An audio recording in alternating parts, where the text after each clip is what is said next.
Então, vai ser excelente para que a gente tenha um baita de um conteúdo aqui. Tá? Como eu falei para vocês, são 2 aulas por mês.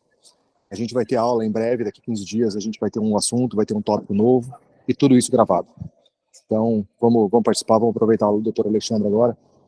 Tá? E, Alexandre, obrigado pela parceria, muito boa sorte, que tenho certeza que ela vai ser excelente. Pessoal, obrigado, estou aqui junto com vocês. Obrigado, pessoal, obrigado, Marcelo. Então, o áudio tá bom para vocês? Só dá um ok alguém aí, porque eu tô de fone e não tenho muita noção. Então, como o Dr. Marcelo comentou, hoje a gente começa um novo momento aí na empresa, né? A gente vem trabalhando com educação médica continuada para vocês, tá? São temas que, no geral, a gente enxerga que tem um impacto maior aí no pronto-socorro, tanto em questão de gravidade, quanto em questão de mortalidade, quanto também em questão de como fazer o melhor manejo daquela condição no pronto-socorro. Então, a gente escolheu alguns temas, né, para fazer essas aulas quinzenais. A gente vai começar com aquelas que a gente identifica que tem fragilidades maiores, diferentes hospitais que a Visio atua. Então, para iniciar aí, grande estilo, a gente escolheu o carro-chefe, que é a sepse, tá?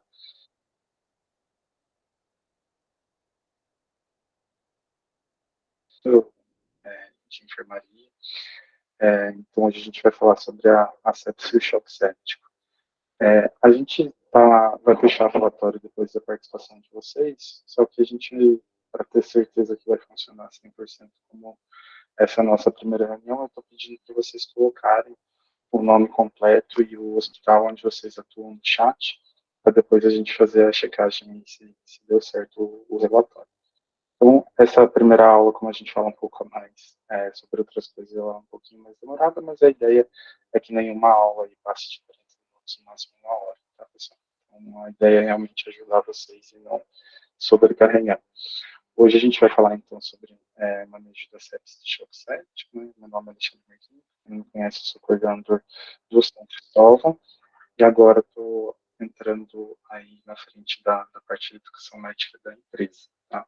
Sou emergencista de formação, né? Também atuo em clínica médica, mas principalmente em medicina de emergência. Então, vamos falar um pouquinho sobre sepse, né? A sepse, ela é uma síndrome clínica, né? Então não é uma coisa pontual, ela é uma síndrome que vai ser caracterizada por diversos achados, não só clínicos, mas como laboratoriais, questão de desfecho, né? Então, se a gente for pensar em um conceito inicial, a gente falaria que a sepse ela é o conjunto de anormalidades fisiológicas, biológicas, bioquímicas, que é causado por uma resposta imunológica que é desregulada, descontrolada do paciente a um foco infeccioso. Eu sempre costumo usar aquela frase que o paciente, no quadro de sepse, choque séptico, ele não morre da infecção, né? Ele morre do sistema imunológico dele. Muitas vezes a gente sabe qual é o foco infeccioso, tem às vezes até uma bactéria que é sensível, né, ao antibiograma, a gente ajusta o antibiótico e tudo mais, mas o sistema imunológico do paciente ficou tão desregulado a ponto de desencadear várias disfunções orgânicas e a gente perde o time aí de atuação e o paciente acaba evoluindo progressivamente pior, muitas vezes evoluindo na óbito. O conceito de sepse, a palavra sepse vem do grego, né, que já teve uma possível definição aí por Hipócrates, que ele descreveu como um apodrecimento perigoso, odorífero, biológico do corpo. Então, é uma doença, como a gente falou, acaba tendo disfunções de múltiplos órgãos, e se a gente não conseguir evitar a tempo, o óbito.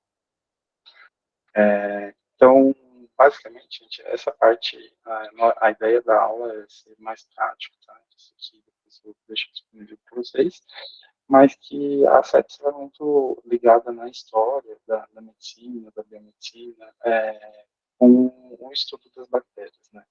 Então, embora hoje a gente saiba que outros tipos de agentes microbiológicos fazem sepse também, ela começou a ser estudada e melhor detalhada com o avanço aí da microbiologia, identificando os agentes bacterianos, né?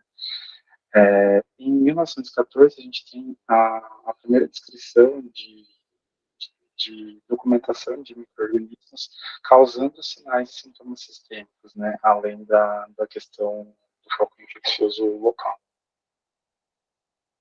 Quando a gente fala de epidemiologia no Brasil, não só para sepsis, mas com diversas doenças, a gente não tem grandes estudos, né, grandes cases, mas eu consegui puxar o que a gente tem até o momento. Então, a gente tem uma meta-análise que foi feita, se eu não me engano, em 2010, onde naquele momento tinha 7,2 bilhões de pacientes no mundo, de habitantes no mundo e 201,5 milhões de pacientes no Brasil. Desses 7,2 bilhões de indivíduos no mundo, a gente tem uma incidência de sepsis de 330 casos por 100 mil habitantes. Então, a gente estima que 23 milhões e 800 mil pacientes por ano desenvolvem um quadro de sepsis no mundo. Quando a gente faz aí uma regra para a população brasileira, a gente chegaria aí em torno de 665 mil casos por ano. Tá? E quando a gente vai para a plataforma do IVAS, né, em relação à contabilidade dos casos reais, a gente aí tem que em 2010 a gente teve documentação de 600 mil casos de sepsis, batendo mais ou menos com essa análise que foi feita. Em 2010 a gente tinha uma mortalidade da sepsis média, tá, gente? Quando a gente fala média, a gente vai incluir desde do extremo da periferia, com uma mortalidade de choque séptico de 60%, até o Einstein de 16%. Então, quando a gente fala em mortalidade, a gente está falando de média, tá? Então, em 2010, a gente tinha uma mortalidade de 42%. E o que a gente observa, né? Aí, São Paulo, que tem PSC, São Cristóvão, que tem uma população bem idosa. Então, a gente cada vez tem casos de sepsis por conta do envelhecimento populacional, né? Então, a população vai ficando mais velha, idoso faz infecção urinária, faz pneumonia, né? Então, a gente, com o envelhecimento populacional, é natural que a gente tenha mais casos de sepsis. A gente tem cada vez mais, com o avanço da medicina, tratamentos mais agressivos, né? Pensando aí principalmente em paciente oncológico, e essa imunossupressão que a gente causa, né, no paciente visando tratar o câncer dele, deixa ele imunocomprometido para pegar infecções e, consequentemente, aí não ter uma resposta imune adequada e evoluir com sepsis. A gente tem maior número de imunodeprimidos, não só os oncológicos, né, a gente passou aí nas últimas décadas, agora controlando um pouco mais, mas nas duas últimas a gente teve a epidemia do HIV, da SIDA, né? E também dos pacientes que tratam outras doenças com imunobiológicos, né? Então, os pacientes neurológicos, os pacientes com doenças autoimunes da reumato, da hemato, então eles também fazem tratamentos que acabam deixando aí o paciente imunodeprimido. A sepsis, por que a gente trouxe esse tema, né? A sepsis e a choque séptico são as principais causas de óbito em UTI. E quem que é o fornecedor de paciente para UTI, principalmente o não cirúrgico, né, o que não opera? A UBS, né? Então, indiretamente, quem leva esses casos de sepsis e choque séptico para UTI, que vai ser a principal causa de óbito, vai ser o pronto-socorro. A gente tem uma média aí de 670 mil casos por ano. A mortalidade em 2010 era de 40%, diminuiu para 30% em 2016, mas ela ainda supera a mortalidade da neoplasia de mama, do infarto agudo do miocárdio e do paciente com imunodeficiência. Então, aqui mostrando que a gente teve um aumento da incidência da sepse, acaba sendo mais incidente primeiro evento de infarto, câncer de mama e SIDA. Em relação à mortalidade, ela se aproxima do infarto, mas ela ainda tem uma mortalidade maior do que outras doenças, como câncer de mama e AIDS. Outro impacto, né? Por que é importante falar de sepse? Tratamento da sepse intimamente ligado com custos, né?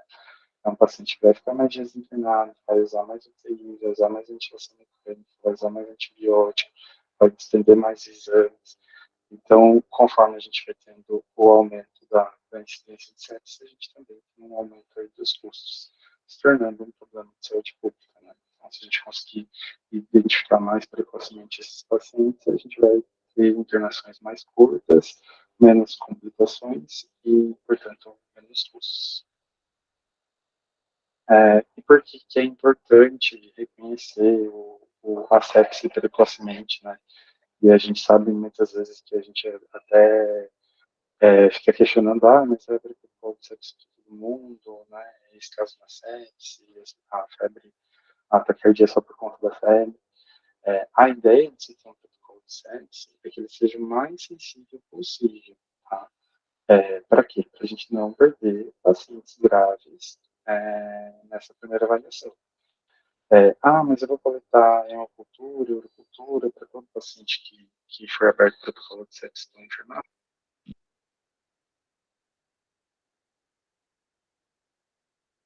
Né?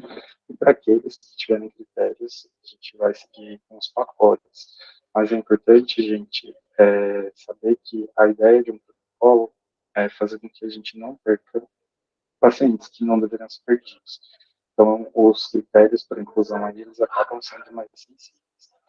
E qual que é a importância de a gente atuar o mais rapidamente possível?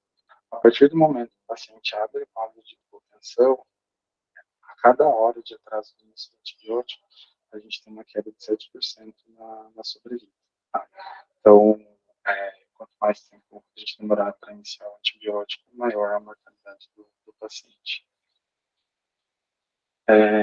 Só revisando alguns conceitos, né? Não é só a bactéria que vai causar a sepse, a gente pode ter sepse por fungo, e tem aumentado a incidência na última década pelos motivos que a gente já comentou, né? Então, pacientes que usam dispositivos por tempo prolongado, né? Principalmente no central, acessos de longa permanência. Então, o principal agente aí é cândido, então tem aumentado a incidência de sepsis por fungos na última década, e a gente tem visto também, já via antes, mas a gente teve um bom contato aí na pandemia de sepsis causado por vírus, né? Então a gente tem vários exemplos, a gente passou aí pelo boom da influenza, passou pelo boom do Covid, viu casos de dengue também.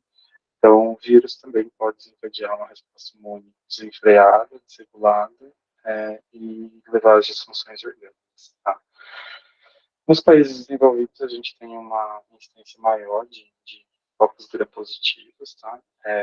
Países subdesenvolvidos no desenvolvimento, a gente tem uma incidência maior de bacilos gram-negativos, que é o caso do Brasil. Isso está relacionado com assistência, né? Qualidade de assistência, isso está relacionado com higiene. Então, países que tem uma incidência maior de gram-negativo, que é um dos motivos que a gente, por exemplo, numa infecção urinária vai cobrir aí negativo, que é 85% dos casos das ITUs. E 50% dos casos a gente não vai conseguir isolar um agente. Né? Mas que a gente relacionando as culturas, a cultura não tem uma sensibilidade muito alta. Então, muitas vezes a gente vai acabar tratando o paciente empiricamente, mesmo com as culturas negativas. Mas quando a cultura vier positiva, a gente direciona. E por que causa toda a resposta inflamatória? Por que o paciente evolui mal? Basicamente, são situações inflamatórias que vai levar o paciente para um choque vasoplégico, né? O paciente vai ficar vasodilatado e altamente inflamado. Isso a gente não precisa entrar tanto em detalhes. E aonde que veio o conceito aí, protocolo, CIS, como que funciona?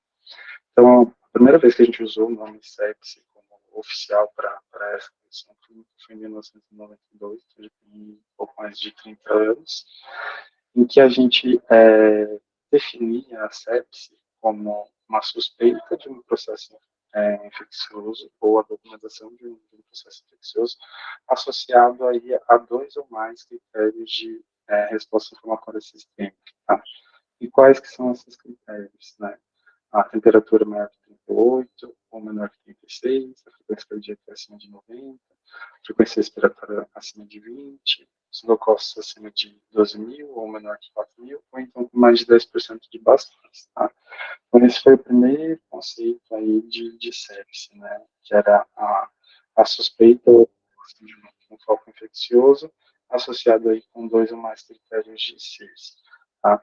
Então, a enfermagem, no geral, vai ter protocolo para esse paciente, para aquele que eu imagino que tem um processo infeccioso e que tem 2 ou mais desses critérios. Cabe a gente definir se realmente é um foco infeccioso, né? O paciente, a gente sabe que pode fazer CIRS por outros motivos, né? Pós-operatório imediato, uma pancreatite, um TEG, um infarto. Então, cabe nós fazer a avaliação adequada do paciente e ver se realmente tem um foco infeccioso associado ou não. Antes, a gente tinha nomenclatura de sepse grave, que era quando a gente documentava alguma disfunção orgânica, e antes a gente chamava o choque séptico para aquele paciente que evoluía com uma hipertensão refratária.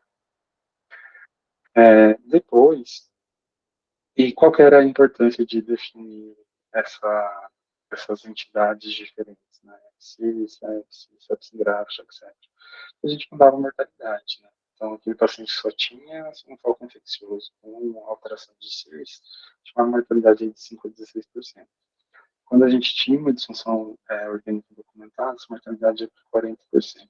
E quando a gente tinha um choque séptico, né, o paciente precisava entrar aí com droga vasoativa, a gente subia para uma mortalidade de 60%. Então, por isso que tinha essa classificação. Tá? E aqui entra a crítica que vários de vocês fazem, né?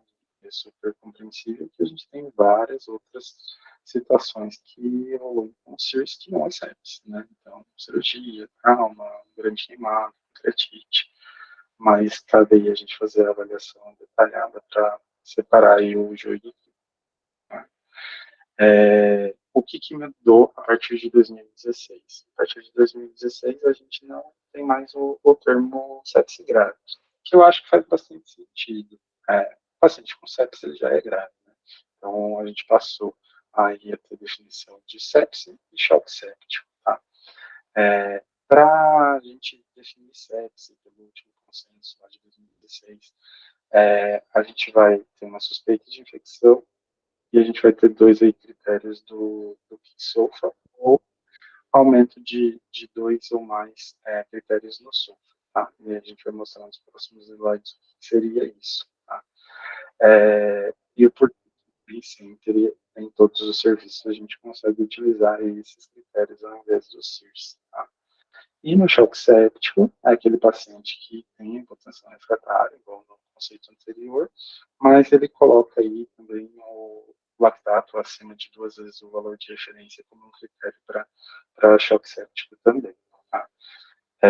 Então, todos os critérios de disfunção orgânica, que antes definia o paciente como uma sepse grave, hoje vai trazer definição para sepse, né? Então, se meu paciente tem uma bilirrubina, tem uma insuficiência renal, está desaturando, ele passa a ser chamado de sepse e não de sepse. E se eu tenho uma infecção sem nenhuma disfunção orgânica documentada, o meu paciente tem um foco infeccioso, né? Sem uma repercussão sistêmica, sem sepse. Então, o conceito mais atual de sepse é uma disfunção orgânica que ameaça a vida do paciente, causada por uma resposta imune desregulada do paciente. Tá?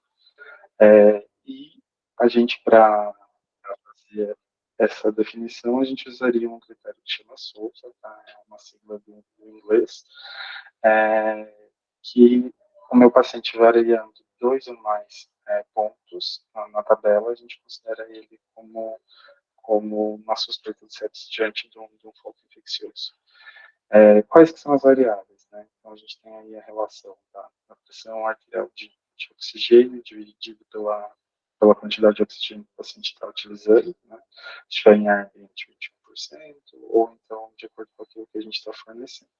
Contagem de plaquetas, bilirrubina, pressão arterial média, o vaso e a creatinina, né, na sororidade e a função renal.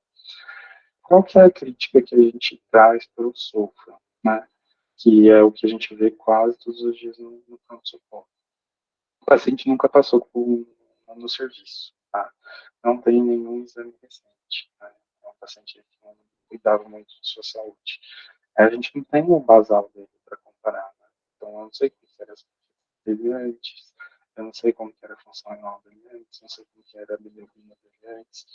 Então, muitas vezes, no primeiro atendimento para aquele paciente que eu não tenho nenhum histórico, acaba sendo um tanto quanto inútil, né, fazer o SOFA, porque eu não vou conseguir documentar certinho. Então, é uma ferramenta que melhorou muito a sensibilidade e especificidade comparado ao CIRS, tá? Mas que, para sepsis, né? Mas que acaba sendo de difícil aplicação, porque muitas vezes a gente não tem as variáveis anteriores para comparar. O legal seria, por exemplo, esse paciente já está no meu serviço, seja de emergência, observação, UTI, enfermaria, e tem uma coleta de exames iniciais, e depois de um tempo X, ele evolui com um sepsis, né, com suspeita de sepsis. Então, nesse caso, eu consigo fazer, né, um comparativo da minha entrada com depois, né? O paciente internou por conta de um AVC e depois acabou evoluindo com uma pneumonia. Tem os exames iniciais e vou ter os atuais para fazer essa comparação. Então, é uma ferramenta boa, né? Traz uma sensibilidade e especificidade boa para a sepsis, mas a aplicabilidade dela não é tão boa.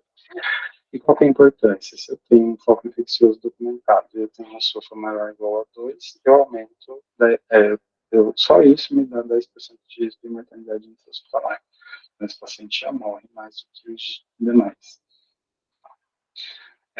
Então, e ele também vai deixar de identificar o paciente precocemente, né? Então, às vezes, o paciente não deu tempo de fazer operações de disfunção orgânica, só que, em compensação, ela vai identificar qual é aquele paciente mais grave que eu vou ter que direcionar em todos os cuidados. E qual que vai ser as respostas do organismo à sepse? O paciente começou a apresentar um quadro de sepse, ele vai ter dois momentos, mesmo já estando em disfunção orgânica, uma fase inicial e uma fase mais tardia. Na fase inicial, uma fase que o meu corpo vai diminuir a taquicardia, vai diminuir a pressão, vai diminuir a perfusão, vai diminuir a temperatura e vai diminuir o metabolismo. É uma tentativa de fazer o meu corpo gastar menos energia para sobreviver, né? O corpo está objetivando aí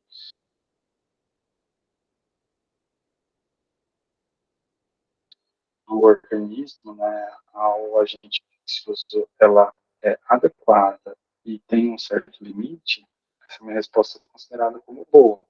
Por quê? Porque ela vai disponibilizar glicose para os meus tecidos nobres, né, cérebro, coração, vai manter um fluxo sanguíneo adequado, né, em fígado e o cérebro, coração, que a gente já comentou.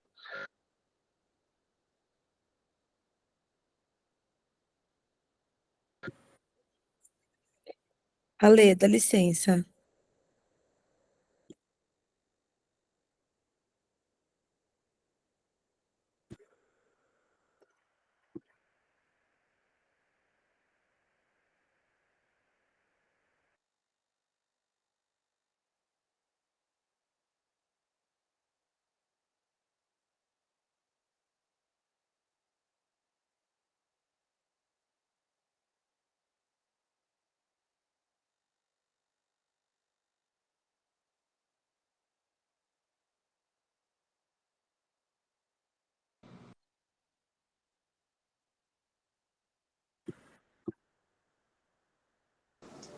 Mas aí você fica...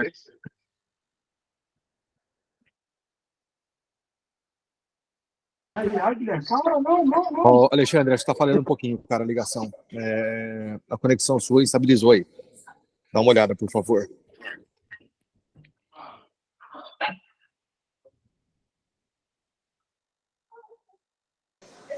Um minutinho só, quando ele veio de novo aqui, só para ver se consegue voltar o áudio, tá?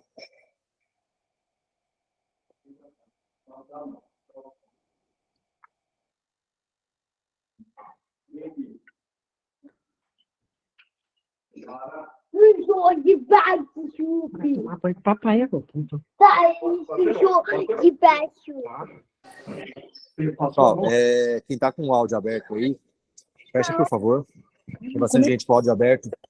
Vamos prestar atenção, só para deixar no mute aí, deixar só o áudio do Alexandre aberto, por favor.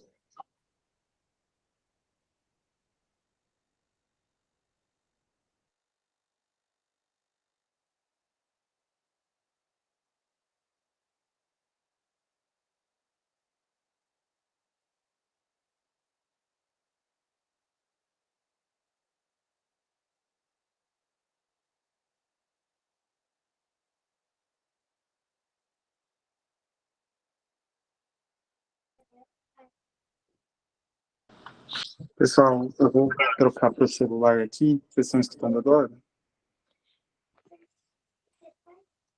Talvez só tenha um pouco mais de barulho externo, mas vamos continuar. Tá até melhor o áudio assim, viu, Alexandre, Tá do bom. que estava antes no Note. Beleza.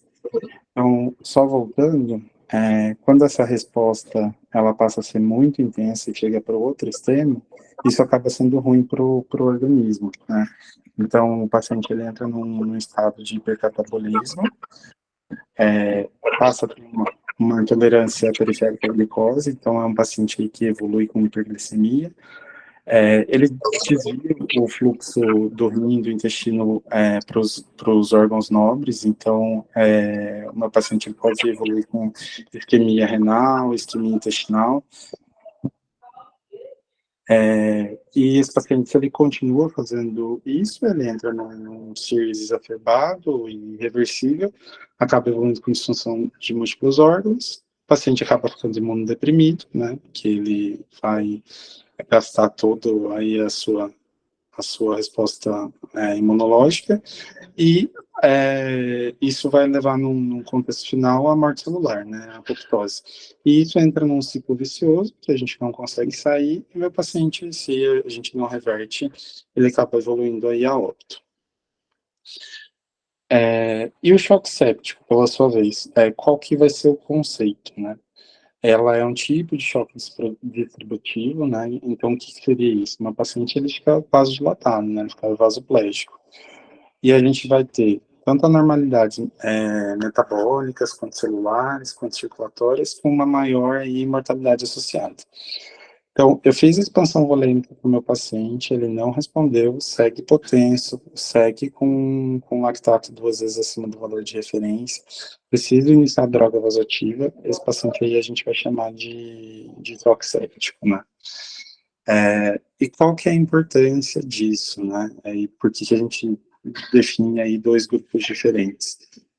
Se o meu paciente ele está hipotenso e tem um lactato maior que 2 vezes, a gente acaba tendo uma maior mortalidade, tá? Então, tem vários estudos aí que foram feitos, várias meta-análises que mostram com uma estatística significante, né, que esse paciente, ele, por motivos óbvios, acaba morrendo mais, né? Então, eu vou diminuir a perfusão para os tecidos e vou acabar tendo isquemia dos órgãos, né?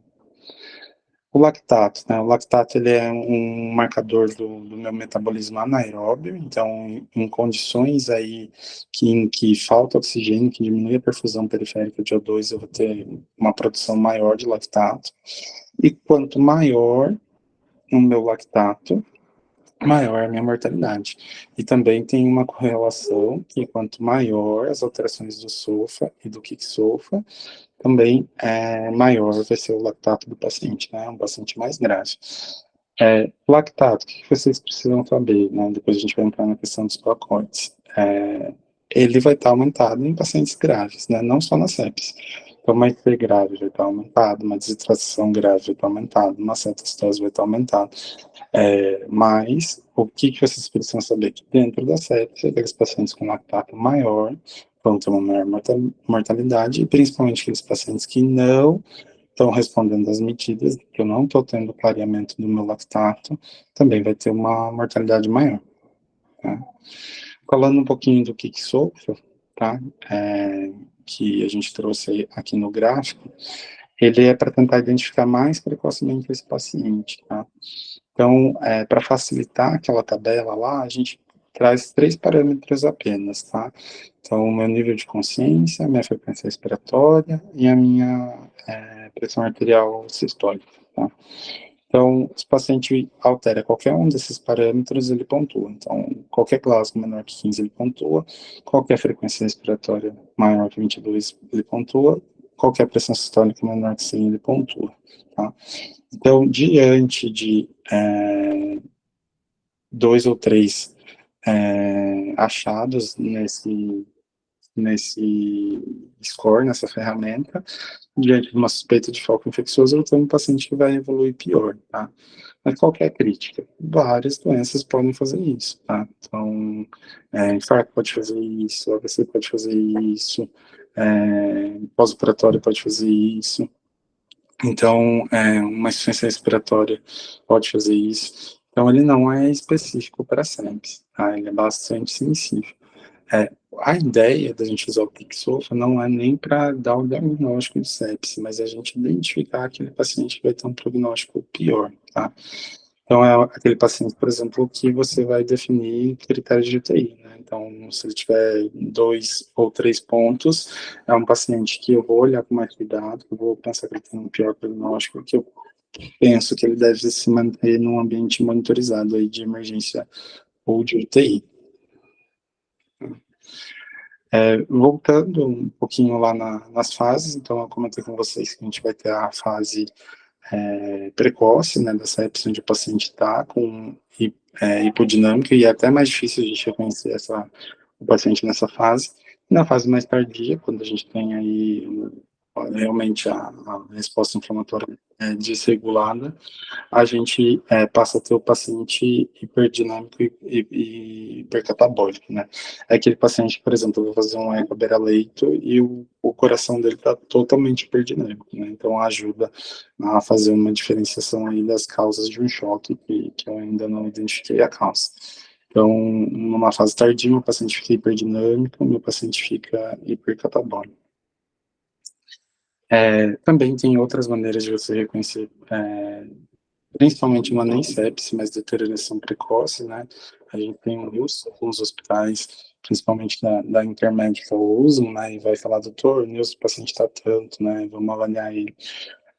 Então, são 6 parâmetros, né? Frequência respiratória, saturação, a pressão, frequência cardíaca, o nível de consciência, ou então, para aquele paciente que já é rebaixado, já é confuso, já é demenciado, uma nova confusão, e a temperatura, né?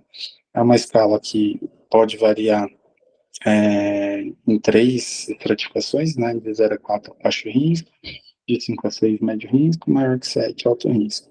Esse é um critério importante para a enfermagem, tá, pessoal, que é para identificar aquele paciente que está deteriorando, né, aquele paciente que eu vou ter que ver sinais vitais a cada tanto tempo, se eu vou ter que reduzir ou não, se eu vou precisar de uma avaliação médica imediata, acionar código amarelo, etc e tal. Então, é outra ferramenta que ajuda a identificar a deterioração precoce.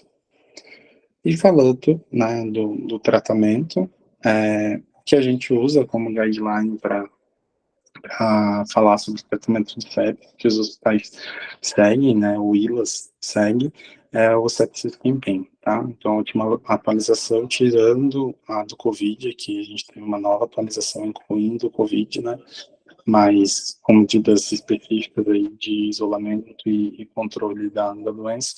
Mas quando a gente fala de sepsis, esquecendo o Covid, o último guideline que a gente tem é de 2016, tá? Que vai abordar várias frentes, né? Ressuscitação inicial, diagnóstico, antibiótico, controle de foco, né? Muitas vezes é um foco fechado, um abscesso, que só o meu antibiótico não vai adiantar, eu vou ter que ter um controle do foco. A administração de fluidos, de vasopressores, corticoide, quanto que a gente transfunde, a ventilação mecânica, sedação, analgesia, controle glicêmico, quanto que a gente indica terapia renal substitutiva, profilaxia para DVP, úlcera de estresse, terapia nutricional.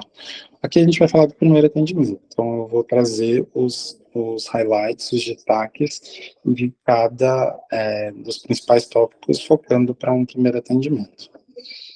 Na parte hemodinâmica, nosso objetivo vai ser reduzir a nossa dependência da pré-carga, né?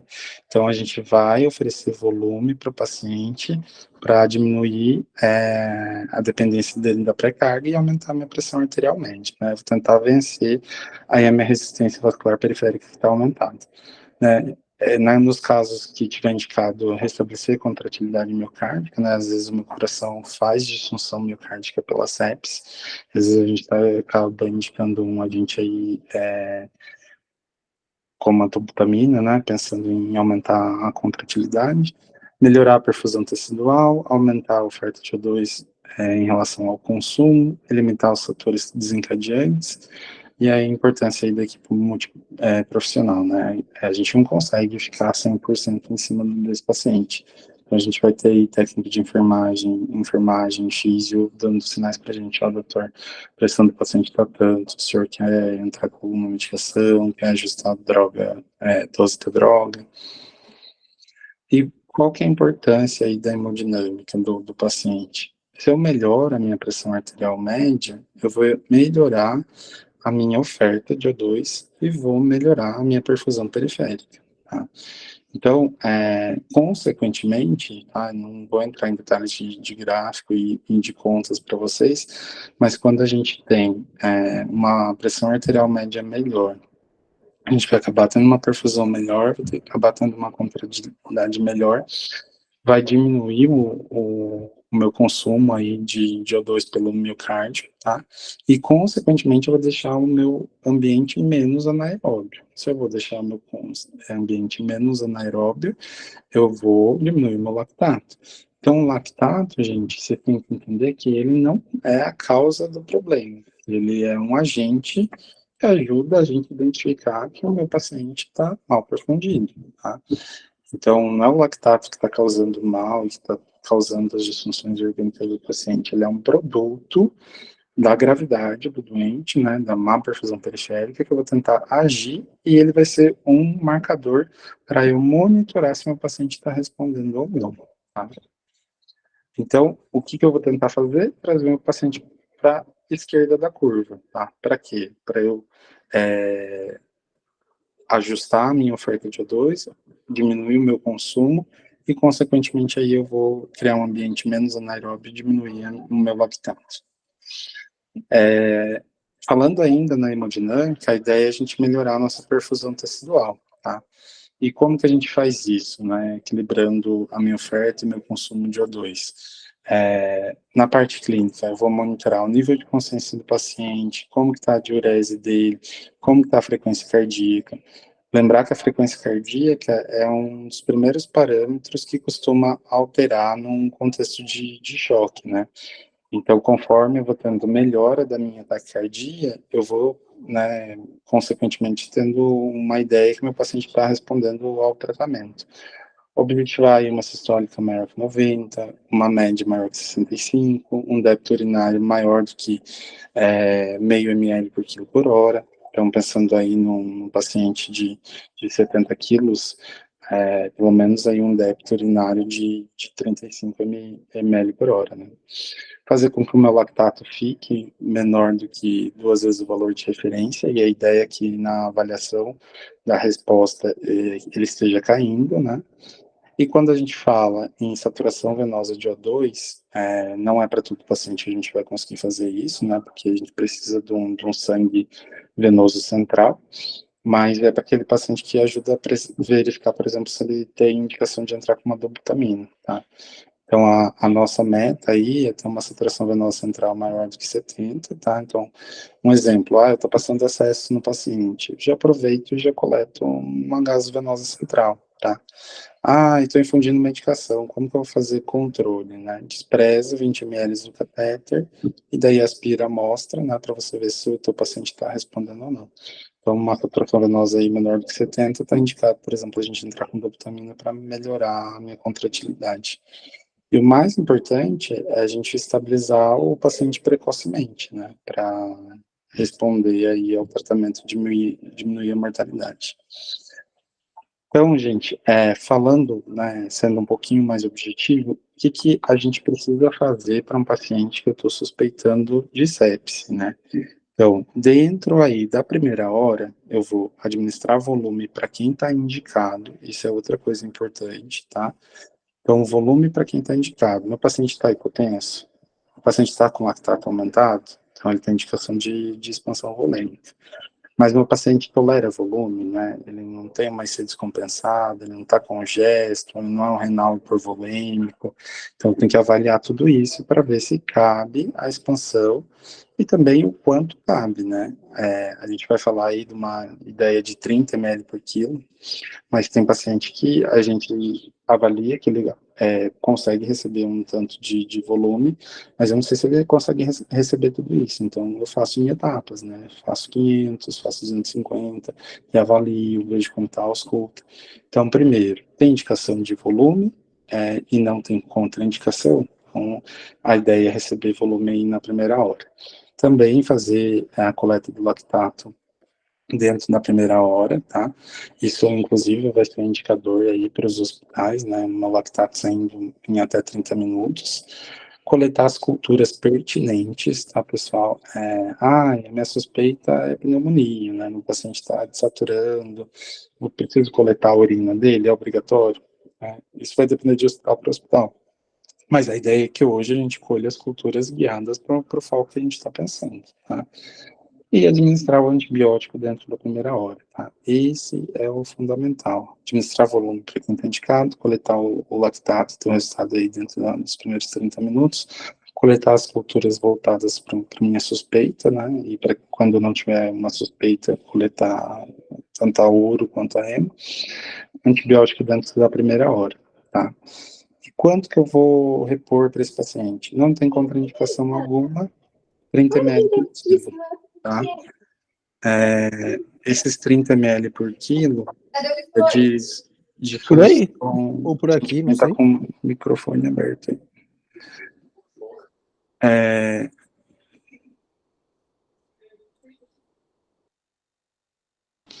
Então, 30 ml por quilo vai ser para aquele paciente que não tem nenhuma contraindicação, tá? Isso a gente vai pensar em cristalóide, né? Seja o Ringer lactato ou soro fisiológico. Posso usar soluções balanceadas, albumina, né? Hoje em dia a gente está cada vez utilizando menos, né? A gente teria aí uma indicação de usar albumina, uma solução um pouco mais colóide, para aqueles pacientes que vão precisar receber um grande volume de cristalóide, eu quero que ele não receba tanto volume assim. Mas no geral, grave, soro fisiológico, Ringer lactato, tá, gente? Para quem tem indicação e não tem contraindicação, 30 ml por quilo. Ele tem alguma contraindicação? Então, a ausculta pulmonar tá boa, eu vou fazer menos, tá? E daí vou reavaliando ele, vendo quanto ele tolera. Ele tem uma contraindicação formal, o paciente está com uma IC descompensada, né, uma fração de ejeção muito baixa, totalmente congesto, então já entra com droga vasoativa, tá? E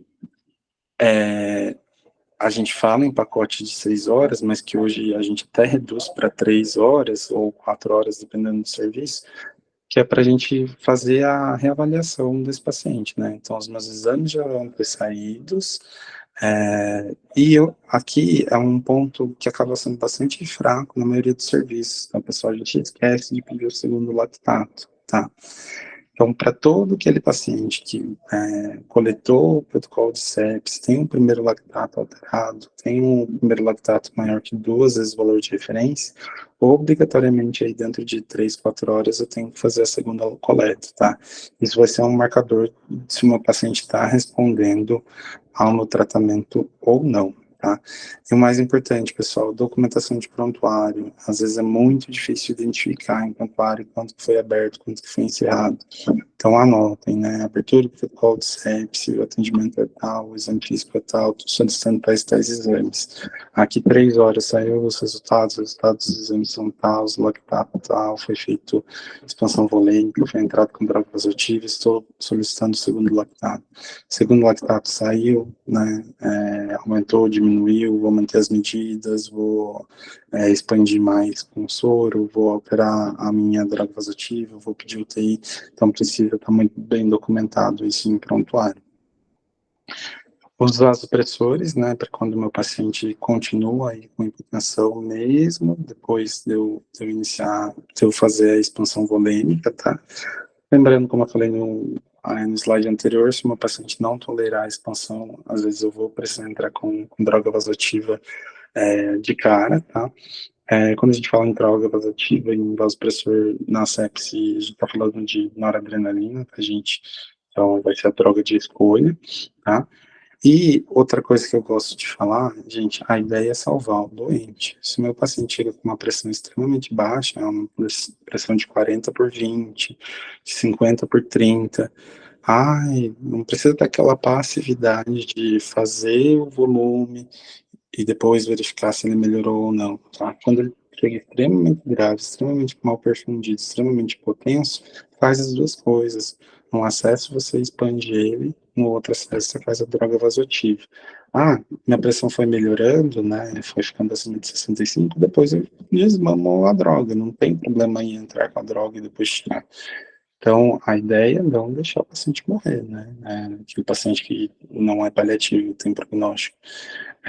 Então, assim, tem aquela passividade de fazer os 30 ml por quilo para depois ver se vai precisar de droga positiva ou não. O paciente está grave, o paciente está muito propenso, entre com as duas medidas ao mesmo tempo e depois você desmama a droga. Aqui só mostrando que a droga de escolha vai ser a noradrenalina frente às outras medicações, tá? Então, o mundo ideal hoje, dentro da primeira hora, a gente administrar antibiótico, coletar a cultura, coletar o lactato, quando tiver indicado, fazer o volume, né, os fluidos, e eu vou contar como meu tempo zero, a partir daquele momento que o paciente ficou hipotenso, ou a partir daquele momento que eu recebi o lactato aumentado, tá? Esse é o meu tempo zero, tá? Esse é o meu tempo que eu vou considerar para, por exemplo, repetir o segundo lactato. Quando tiver indicação de vasopressor utilizar, a partir do meu tempo zero, coletar um segundo lactato dentro aí de 3 a 4 horas, tá? E fazer uma reavaliação do meu status volêmico da perfusão naqueles pacientes que estiverem em choque dentro de no máximo 6 horas. E de preferência que todas essas avaliações aí estejam documentadas em prontuário. O choque refratário vai ser para aquele paciente que, mesmo com o fluido, com droga vasoativa, com dobuta, que é um inotrópico, os antibióticos, ele continua evoluindo com disfunção, ele continua evoluindo com lactato aumentado, continua evoluindo com hipotensão, né? Hoje, a gente não tem nenhum biomarcador, nenhum teste laboratorial para saber qual paciente vai evoluir dessa forma, né? Ainda, quem descobrir vai estar muito bem. Mas a ideia é a gente não deixar o paciente chegar nisso. O corticoide, ele é polêmico, como em várias doenças aí, né? Mas o que a gente faz hoje? Corticoide para o paciente com um choque refratário, né? Aquele paciente está aí com uma droga vasoativa em dose em ascensão, aquele paciente está com uma norma maior do que 0,5 microgramas por minutos. Então, para esse paciente, eu vou usar o corticoide, tá? Para resumir bem para vocês, a gente tem 2 estudos, que um deles fala que não diminui a mortalidade, e outro que mostrou uma diminuição de 6%, tá? E basicamente ele diminui o tempo de ventilação, diminui o tempo de UTI, e como efeito colateral aumenta a minha fraqueza neuromuscular, né? Um paciente doente crítico aí que vai ajudar na tetraparesia e tudo mais. Ele pode ser feito em bomba de infusão, normalmente a gente não faz, porque vai gastar mais uma bomba, mais um equipo, né? A vantagem de fazer em bomba é que ele faz menos hiperglicemia. Ou a gente pode fazer em bolos mesmo, tá? Geral, 50 miligramas aí de 6 em 6 horas, tá? Quando a gente for utilizar a hidrocortisona.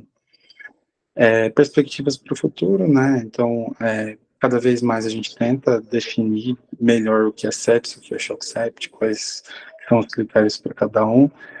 Toda equipe multiprofissional saber reconhecer, saber uma solução ideal para eu repor o volume, né? Sabe que soro é medicação, soro em excesso tem efeitos colaterais, eu posso fazer acidose hiperclorêmica, então a ideia aí é que mais para frente a gente tenha um volume, um tipo de soro que tenha menos efeitos colaterais. A gente estudar aí se tem algum mediador inflamatório que possa fazer um fármaco que iniba, biomarcadores para saber pacientes que vão evoluir de maneira pior, e todas essas medicações aí já foram estudadas e reestudadas para tratamento de choque refratário, mas basicamente a gente não tem nada ainda de novidade, né? A gente usa o corticoide quando o paciente está com choque refratário, mas sabendo aí que não é tão benéfico assim. E no futuro tentar aí fazer um tratamento individualizado, né? Mas isso bem no futuro, que ultimamente a gente precisa saber fazer o básico para salvar esses doentes. A gente de aula seria mais ou menos isso, tá? Para a gente reforçar alguns pontos para vocês saírem daqui, o que eu preciso sair sabendo, né? Então, a gente vai abrir mais protocolo de sepse do que o necessário, do que realmente o paciente tem sepse.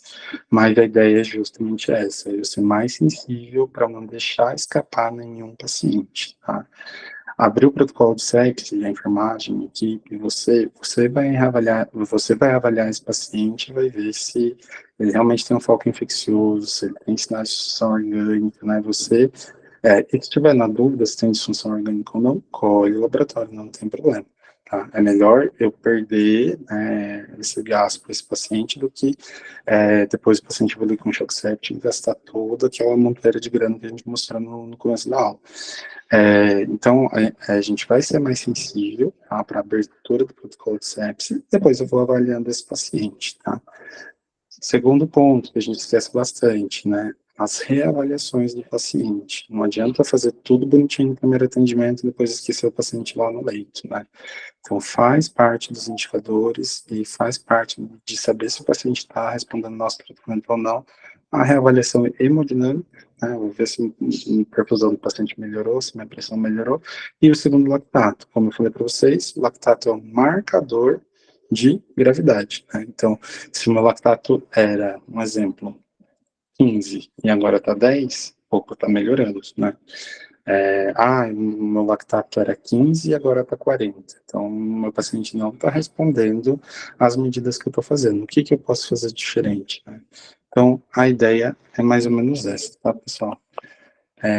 Aqui eu vou deixar o meu contato, tá? Para quem não me conhece, o meu e-mail, Instagram, quem quiser ir entrar em contato depois para tirar alguma dúvida que não deu tempo de tirar agora, vocês vão falando. Eu vou abrir aí o espaço para vocês. Quem quiser fazer alguma pergunta, seja pelo microfone, seja pelo chat, fica à vontade, tá? Se os coordenadores também dos hospitais quiserem fazer algum comentário, Marcelo, Estela, ou das outras unidades também, fica à vontade.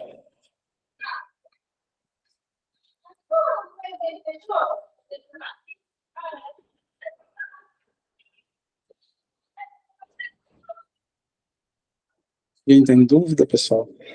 Alguém quer falar mal dos protocolos de sepsis do hospital?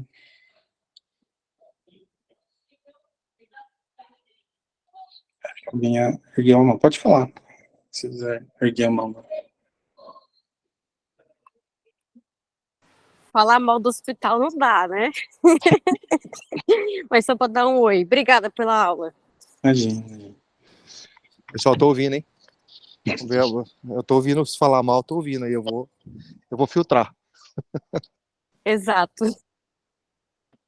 Pessoal, mas sim, tirando a brincadeira agora, assim, Alexandre, obrigado pela aula, viu? Foi excelente. Acho que talvez se alguém quiser tirar alguma dúvida, se alguém tiver alguma dúvida a respeito dos fluxos, a gente anda batendo bastante em sepsis, né, com vocês, principalmente quem está na intermédica, mais pontualmente o Salvalos, né, que eu acho que o Salvalos tem todos os canhões mirados para eles hoje. Vocês sabem que trocou gerente, trocou diretor, trocou uma renca de equipes lá num espaço de 2 meses aí. Então, ali é o olho do furacão hoje, e é um hospital mais complexo da rede. Então, se alguém tiver alguma dúvida sobre como manejo de aberturas, a gente fala para vocês pesarem a mão, para vocês serem um pouco mais permissivos nas aberturas dos protocolos realmente. Tá? Então, se quiserem falar alguma coisa, se tiverem alguma dúvida, se tiverem alguma experiência, fique à vontade. Acho que esse fórum agora é para isso. Independente desse fórum, né, as aulas ficam gravadas, a gente está nos hospitais constantemente com vocês também, justamente para que não tenha esse tipo de dúvida. Acho que no final o objetivo principal realmente é é o cuidado do doente, né? Acho que quando a gente pega uma amplitude dessa, uma aula dessa qualidade, misturado com o atendimento que a gente tem aos doentes, e eu falo isso até um pouco pelo espectro da Visio, né? De 100 mil atendimentos, se a gente melhora, às vezes, sei lá, 2, 3% da qualidade assistencial que a gente dá aos doentes, a gente muda a sobrevida de 30, 40, 100 pessoas com uma medida super, super simples. Então, acaba sendo aquilo que a gente chama de macromedicina. Eu lembro quando eu estava exclusivamente na assistência, eu chegava em casa depois de um caso complexo, de um caso grave, eu falava, putz, que legal, salvei um doente, entubei, passei acesso. Hoje, a gente sai um pouquinho do micro, né? Mas é importante que, para que o macro aconteça, cada um de vocês esteja fazendo isso. Tenha prazer de atender, tenha prazer de saber que, às vezes, um pai de família, uma mãe de família, uma criança, um filho, um tio, ele volte para casa numa condição boa e com um pós-vida muito bom depois de um caso grave. Isso depende de quem está ali. Né? Quando um paciente chega no hospital, ele chega totalmente vulnerável. Ele chega de braços abertos, esperando que o médico faça o máximo possível por ele. E eu acho que o nosso papel é esse. Eu falei para vocês, a aula de CEPS não foi a primeira escolhida para essa nova plataforma da Visio de educação continuada à toa. A gente escolheu o CEPS porque é uma grande vulnerabilidade que a gente tem. Tá? Então, a gente torce realmente que tudo isso dê certo e que a assistência seja a melhor possível. Tá bom, gente? Bom, eu vou deixar o Alexandre falar, todo o fórum de dúvida de vocês. O que vocês precisarem, a gente está aqui. Bom, eu enxerguei duas dúvidas ali no chat. Ana Laura perguntou se tem suspeita de sepse, porém viral. Devemos abrir o protocolo também coletando culturas? Aí vai depender muito, tá, Ana Laura? Por exemplo, você tem certeza que tudo aquilo que está acontecendo com o paciente é viral? Certeza absoluta? Nesse caso, 100% de certeza. Aí você pode justificar a não coleta de culturas pensando nisso, tá? O que mais acontece no nosso dia a dia, né? Vou dar um exemplo aí de um DPOC exacerbado, que eu não sei se é viral ou se é bacteriano. Você, no primeiro momento, colhe, né, laboratório, cultura, entra com antibiótico. No segundo momento, quando você reavalia, é influenza, é Covid, é qualquer outro vírus, o PCR está baixo, e daí você suspende o antibiótico na sequência, tá? Eu acho que o mais importante que fica de mensagem para esse caso é que é melhor eu fazer o antibiótico, fazer essas medidas de sepsis e depois eu suspender, do que eu achar que é viral, não fazer essas medidas e daqui 5, 6 horas o paciente evolui com hipotensão, eu vou checar os exames, putz, parece bacteriano e daí vou entrar com antibiótico, né? Então o atraso aí vai aumentar a mortalidade do paciente. Então, vai depender muito da tua avaliação do teu filho, mas, na dúvida, é melhor coletar, né, as culturas, entrar com antibiótico, e depois, no segundo momento, numa reavaliação, aí, retirar o antibiótico que tem que entrar depois, né. João Paulo, estamos diante de uma epidemia de dengue, não está sendo incomum uma infecção bacteriana associada, tenho visto algumas evoluções estranhas, semelhante à SARA, se eu tenho visto isso na prática. Algumas sugestões para esses casos, em especial dengue C ou D. Então, assim, gente, normalmente a gente pega essas formas mais graves num quadro de febre hemorrágica, né, num quadro de dengue hemorrágica. Num quadro mais comum de dengue, é mais difícil ter essas evoluções atípicas. Aí você fica realmente limitadas, né? Você vai ter que lançar a mão de marcadores, né? Então, PCR, dependendo do hospital, se tiver ou não, principalmente para foco pulmonar, a procalcitonína é um marcador que ajuda a guiar e saber se tem infecção bacteriana ou não, tá? Então, acaba sendo muito difícil mesmo nos quadros virais graves identificar se tem co-infecção por bactéria ou não. Mesma coisa, às vezes você vai acabar entrando com antibióticos, você vai coletando culturas, e de repente no segundo momento você retira, ou você acaba identificando o agente aí que está associado e faz um tratamento menos empírico, mais dirigido. Mas realmente é difícil fazer essa diferenciação. Se eu tenho visto, muito pouco, tá? Em geral, eu não tenho pego casos gravíssimos assim de dengue, não. pelo menos o São Cristóvão, os casos que a gente tem observado, a gente até tem previsto hospitalização por dengue, mas não nessa extrema gravidade. Tá. Então, só uma ressalva, justamente sobre a diferença da abertura e do diagnóstico de sepsis. Isso é bem diferente. Então, pegar a intermédio, a enfermagem vai abrir o protocolo de sepse quando ela tiver 2 critérios de CIRS, mais uma suspeita de foco infeccioso. E isso ela vai abrir o protocolo, ela vai estar te sinalizando, doutor, esse paciente pode ter sepse. Quem vai dar o diagnóstico e quem vai fazer a avaliação é o médico, né? Então, o médico que vai fazer a avaliação. E para ele dar o diagnóstico de sepse, ele vai ter que documentar as disfunções orgânicas, tá? Que a gente não tem mais a sepse sem disfunção orgânica, né? Então, a enfermagem, ela serve para sinalizar, né? Para dar prioridade para aquele paciente e para criar um sinal de alerta para o médico para dizer que aquele paciente pode ter sepse ou não. Deixa eu só ver aqui, acho que tem mais. Isso. Essa questão aí do SOFA, a gente comentou na aula, né? O SOFA, ele é muito bom, né? Ele aumenta aí a sensibilidade e a especificidade, mas ele não acaba sendo tão prático, tá? Acho que o Weber tinha erguido a mão um pouco antes, né, das perguntas. Se quiser abrir o áudio aí, vamos.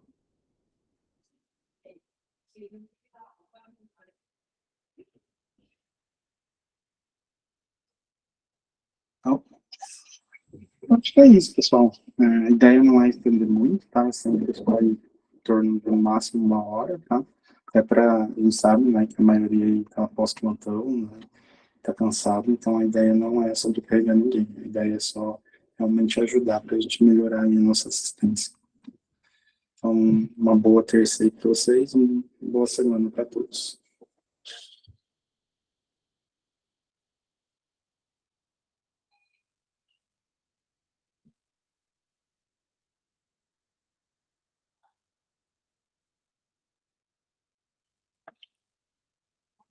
De vez em quando parece que alguém ergueu a mão, se alguém quiser falar, pode falar, tá, pessoal? Eu ainda vou esperar a maioria sair para sair dessa aula.